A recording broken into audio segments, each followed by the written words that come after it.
Hey everyone, so I realized that I never really made a video about our Slurrystore, our new Slurrystore that we built after it was done, or really much about building it. I didn't get a whole lot of video when we were building it, but I did get up there a little bit on the last day, or one of the last days, and I took some videos. Just walked up here now to show you the finished product. So there it is behind me. Here's the pump that we use to fill our spreaders to haul out the manure. I'll climb up the ladder here and show you the inside of it. All right, so here is the inside of the Slurrystore. Not too much to see there. About a sheet covered at the bottom there of manure, so probably about 3 to 4 feet of manure in here right now. Quite a bit of room left to go. This is the agitator that we can stir the manure with before we're ready to haul. We hook it up to a tractor down there. We can send manure up this pipe and out the nozzle, and we can stir this in the tank because it'll form kind of a crust on the top. Like it gets dried out. It's not too there's not too much of a crust right now, but we want to mix all that crust in and kind of stir the solids and the liquids all together before we want to pump it into our spreaders and haul it out. And as from up here, we can send manure up the pipe or out the pipe and into our spreader.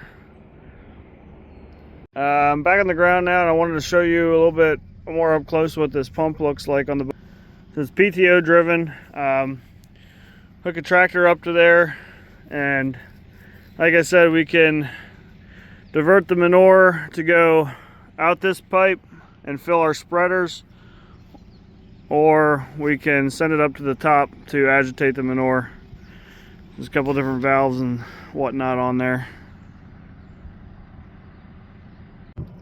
So what these tanks are built out of is a very durable glass lined metal sheet. So underneath this is metal covered in a very durable glass. Each joint is put together with sealer, and that is to prevent any kind of, if there be any kind of damage in the glass or exposed metal anywhere, we cover that with sealer. Each bolt hole gets sealer put in the hole, and then the bolt gets pushed through. So as long as there's no exposed metal and the glass stays intact, these tanks will last a very long time. All these bolts are hot dip galvanized, so they shouldn't rust, at least not for a very long time. And as long as the glass line coating isn't compromised in any way, these structures will last a very long time, especially with the conditions that they are put under. So yeah, that's basically the Slurrystore, and I'll put some videos here at the end of this one of us when the final couple days of building, so you can see a little bit how that went. And yeah, hope you enjoy.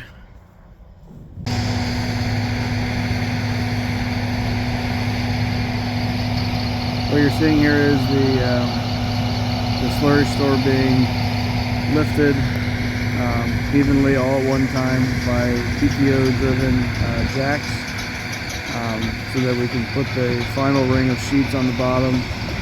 This is how the building process is conducted, so that you're always working at ground level and not having to work up in the air and off the ground.